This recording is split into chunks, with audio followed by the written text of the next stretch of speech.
Here on Flow FM, we're chatting with the Shadow Minister for Water Resources and the Murray, Nicola Centofanti. Nicola, how are you today?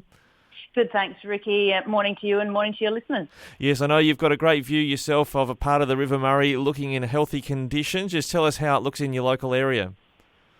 Look, Ricky, it's looking fantastic. It's green. There's so much vegetation that's out, so much wildlife. It really is a beautiful place to be. Yeah, we were up there in the Riverland not long ago, and my wife was excited to take a photo of a spoonbill right next to the River Murray Channel as well. It's a good sign.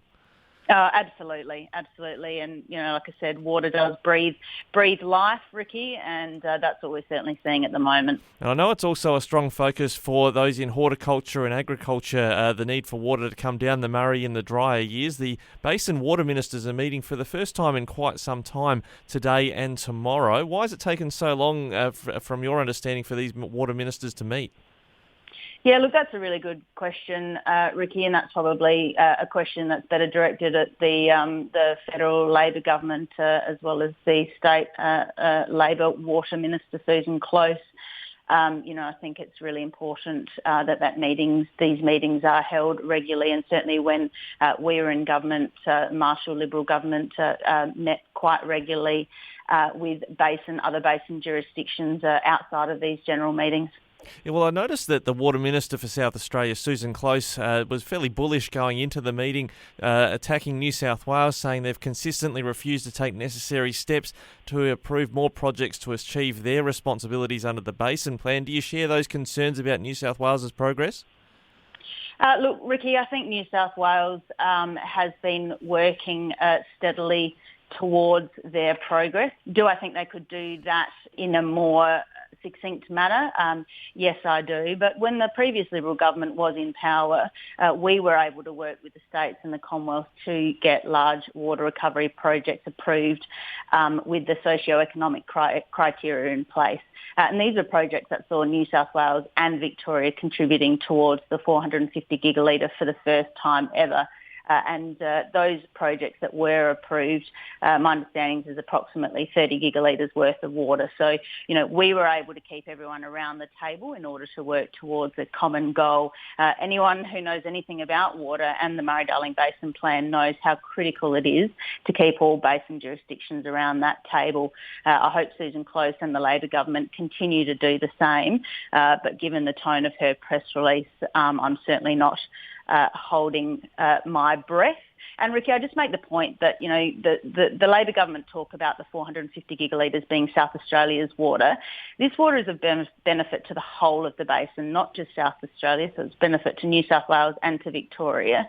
And this is the divisive water war tactics that undid the last Labor government, the us versus them mentality. And it's incredibly divisive to the outcome of the Murray-Darling Basin Plan. Well, the minister's made some pointed criticism of the former Marshall Liberal government with this socio-economic criteria you've put in place. Some call it the triple bottom line of making sure no water is withdrawn if it doesn't have a positive outcome for economic, social and environmental bases. But she's saying that they're going to bin what she says the Liberal government had put in place as supporting the socio-economic criteria. Seems to be she thinks that's an obstacle to getting 450 gigalitres recovered. Yeah, so Susan Close's formal withdrawal of support for the socio-economic criteria around water recovery, I think, is extremely alarming and concerning. Ricky, the socio-economic criteria really exists to ensure that projects don't negatively impact on social and environmental outcomes for river communities. And importantly as well, that criteria requires delivery partners for projects to coordinate and communicate with local communities and community bodies, ensuring that there's open dialogue, which is critical for coherence as well as social well-being in these regional communities, Ricky. So by Susan Close pulling out of this commitment, which was agreed to by all of the basin jurisdictions, and reverting to the easy road of buybacks, she is putting the viability of irrigation districts and the industries and the communities that they support under pressure and at risk. Well, the Minister said quite clearly, even though she didn't use the word buyback, but she wants water recovery to begin against all outstanding Basin Plan targets. That's going to have a big impact, even in South Australia. We spoke with the local member there in the River Murray area, Tony Passon, about the devastating impact that could even have in South Australia with its share of potential buyback. Yeah, and Ricky, all governments should have a competitive neutrality principle, and their actions should not impact a market. What Labor are proposing will absolutely distort the market and lead to perverse outcomes. Susan's closest approach to the Murray-Darling Basin plan by calling for an accelerated water recovery strategy and in particular buybacks, despite the fact, Ricky, that we're currently in a period of high flows, will result in a significant increase in water prices, which will only exacerbate in dry years because of the removal of water from that consumptive pool. What South Australians need to understand is that this is also highly likely to result in a reduction of productivity, higher input costs for growers, which will result in an increase in price of produce, which will obviously hit the pockets of South Australian families going forward. And I noticed, Nicholas, further upstream, the National Farmers Federation and other farmer groups in the northern or the upper parts of the basin say this 450 gigalitres simply can't be recovered because it will have negative social and economic impacts.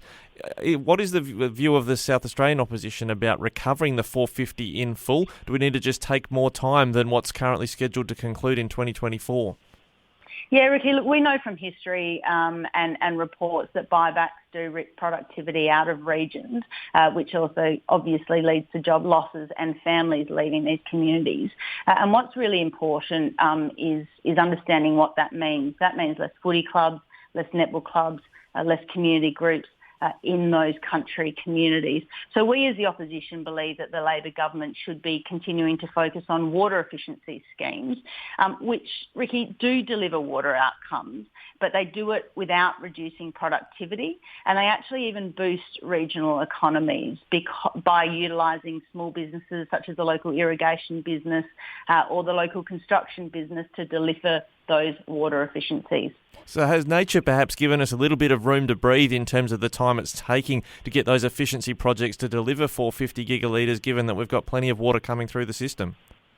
Yeah, look, I think you're absolutely right.